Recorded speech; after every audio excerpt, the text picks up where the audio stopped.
असम और अरुणाचल के बीच फिर से संघर्ष उत्पन्न हो गया है।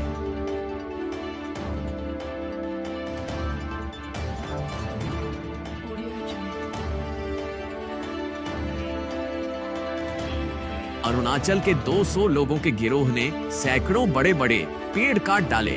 शनिवार को असम अरुणाचल सीमा पर जोनाई के सिगा पंचायत के चिराखोवा गांव में असम की जमीन पर अरुणाचल के लगभग 200 लोगों के एक गिरोह ने बंदूक और धारदार हथियारों के साथ सैकड़ों बड़े बड़े पेड़ काट डाले। सीमा से लगभग 200 मीटर अंदर घुसकर अरुणाचल के समूह ने सैकड़ों बड़े पेड़ और बीघा खेती को नष्ट कर दिया।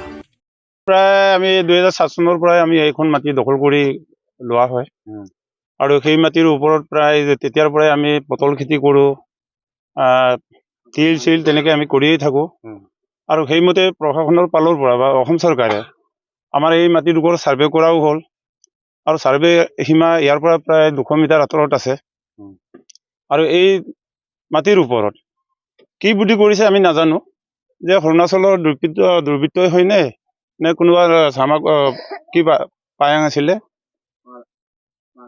পাতেন পাৰণ নামৰ পায়াং নামৰ ব্যক্তিগৰাকী প্ৰায় সেই মাটিৰ ওপৰত চকু দিয়ে আৰু আমি জানিব পাৰিছো যে প্ৰায় এখন গাঁৱৰ মানুহেই নহয় প্ৰায় 200 জন মানুহ কালি ইয়াত আহিছিল আৰু সেই মানুহবিলাকৰ ওপৰত আমি প্ৰায় ৰায়ঙৰ পৰা আমি 2 জনক চিৰিবলৈ পাইছো।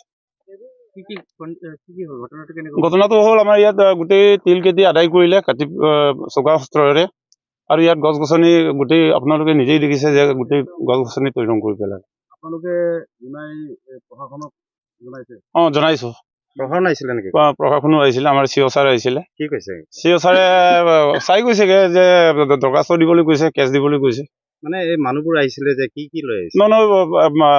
বন্দুক আৰু চোকা অস্ত্ৰ আৰু চেঞ্চু লৈ আহিছে গছখিনি কাটিবৰ কাৰণে। ইয়াত আজিলৈকে এতিয়ালৈকে হিচাপে কৰা নাই, প্ৰায় 70-80 জোপামান গছ কাটিছে। খেতি 30 বিঘা। 30 বিঘা খেতি তিল খেতি আছিল নষ্ট কৰিছে। সেইকাৰণে আমি চৰকাৰক আহ্বান জনাইছো আৰু জাতীয় সংগঠনক আহ্বান জনাইছো যে সেইখিনি মীমাংসা অনতিপলমে আমাক কৰি দিব লাগে। এইটো যিটো সীমা নিৰ্ধাৰণ কৰা হৈছিলে এইটো সময়ত এইটো অসমতে পৰিছে? অসমত পৰিছে, আমাৰ অসমত। এইটো আমাৰ অসমে সাৰ্ভে কৰিছে। আৰু পূৰ্বৰ পৰা আপোনালোকে এইটো খেতি কৰি আছে? 7 চনৰ পৰা আমি কৰি আছো। 7 চনৰ পৰা কৰি আছিলে। এতিয়া আপোনালোকে কি প্ৰশাসনক কি এপ্লিকেশ্যন দিলে নেকি? আজিতো দেওবাৰে হ'ল, কালিও হৈছেহে। আজি যাম আমাৰ থানালৈকে আৰু কাইলৈ সোমবাৰ হ'ব, সোমবাৰে আমি ক'ত কেনেকে দৰখাস্ত দিব লাগে সেইখিনি দিম।